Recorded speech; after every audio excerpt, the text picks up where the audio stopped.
भगवान ऋषभ कहते हैं, नायम देहो देह भाजान्द्रिलोके कष्टान कामान अर्हते विडभुजाम ये तपो दिव्यम पुत्र कायेन सत्वम शुद्ध्येत यस्मात् ब्रह्म सौख्यम त्व अनंतम। भगवान ऋषभ देव के इस प्रथम श्लोक को, इस उपदेश को समझने का एक विनम्र प्रयास हम सब ने किया। हे मेरे प्रिय पुत्र, पुत्र का हे मेरे प्रिय पुत्रों, आशीर्वाद देते हुए प्रेम से कहते हैं कि अयम देह, मतलब ये मनुष्य देह, नृणाम देह नृलोके कष्टान कामान अर्हते विट भुजाम, ये विष्ठा खाने वाले पशुओं की तरह जीने के लिए मनुष्य जीवन नहीं मिला है। ये मनुष्य जीवन पशुओं की तरह जीने के लिए नहीं मिला है। जैसे महाभारत में व्यास मुनि ने लिखा, आहार निद्रा भय मैथुनम च सामान्य एतत् पशुभेर नराणा।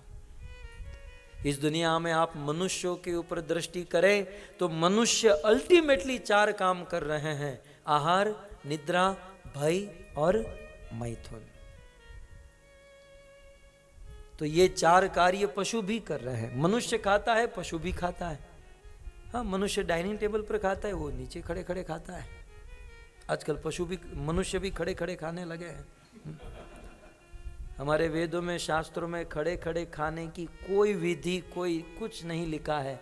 लेकिन आज युग इतना प्रोग्रेस कर रहा है, इतना प्रोग्रेस कर रहा है। पहले लोग नीचे बैठकर चौकी पर प्लेट रख कर खाते थे, आज खड़े खड़े खाते हैं।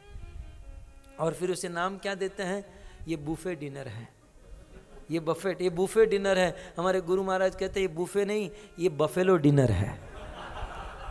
खड़े खड़े भैंस खाती है, और भैंस की तरह खड़े खड़े हमारे शरीर की जो रचना है, साइंस भी कहता है कि खड़े खड़े खाते हो वो पाचन ठीक से नहीं होता, वो ठीक से वो इफेक्ट नहीं करता। इसलिए बैठकर खाना चाहिए। चलो खड़े खड़े प्लेट ले लिया, लेकिन बैठ तो सकते हैं, कहीं पर भी बैठकर खाना चाहिए। खैर, तो मनुष्य खाते हैं, पशु भी खाते हैं। मनुष्य डाइनिंग टेबल पर खाते हैं, पशु नीचे खड़े खड़े खाते हैं। लेकिन खाने के बाद जो सुख मिलता है वो मनुष्य को ही उतना मिलता है, पशुओं को, उल्टे पशुओं को ज्यादा मिलता है। कल हमने सुना, आहार निद्रा, मनुष्य सोते हैं, पशु भी सोते हैं। भाई, मनुष्य डरता है, इंश्योरेंस कराता है, पशु भी डरता है, इंश्योरेंस नहीं कराता। मतलब हमसे अच्छा स्टैंडर्ड है उसका। आहार निद्रा भाई मैथुनम च, मनुष्य शादी करता है, बच्चे करता है, पशु भी शादी करता है और ढेर सारे बच्चे करता है। अब बताओ, जब आहार निद्रा भय और मैथुन ही करना है तो क्या फर्क रह गया मनुष्य में और पशुओं में? कुछ लोग कहेंगे नहीं, हम तो कॉलेज में पढ़ते हैं, हम तो बिजनेस करते हैं। लेकिन पढ़कर बिजनेस कर कर आखिर तो पैसे ही कमाओगे ना। आखिर तो पैसे कमाने के लिए, पैसे कमा कर क्या करोगे? आहार निद्रा भय मैथुन, अल्टीमेटली तो इसी में लगे हुए हैं। यदि मनुष्य बनकर ये 4 काम करने हैं तो व्यास मुनि कहते हैं तो मनुष्य में और पशुओं में कोई अंतर नहीं है। नीति में लिखा, येषान विद्यान तपो न दानम ज्ञानम न शीलम न गुणो न धर्म ते मृत्यु लोके भुवि भार भूता मनुष्य रूपेण मृगार चरंती। मनुष्य बनकर जो मात्र इन कार्यों में लगा रहता है, भजन नहीं करता, धर्म का पालन नहीं करता, दिखने में मनुष्य है लेकिन वो पशु के समान है। दिखने में शूट बूट टाई आपको मनुष्य लगेगा, लेकिन वो पशु है जो मनुष्य जीवन प्राप्त करके भजन नहीं करता। क्योंकि धर्मो ही एको अधिको विशेष है।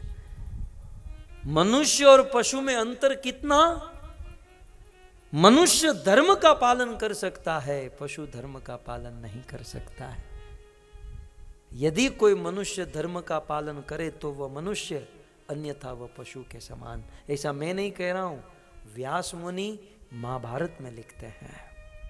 श्री कृष्णा भावनामूर्त और वैदिक सनातन धर्म की विशेष जानकारी, कथा, प्रवचन, भजन, कीर्तन प्राप्त करें हमारी वेबसाइट पर www.lalgovindas.com। फेसबुक अपडेट के लिए लाल गोविंदास पेज को लाइक करें और व्हाट्सएप अपडेट के लिए संपर्क करें +91 750 633 7055।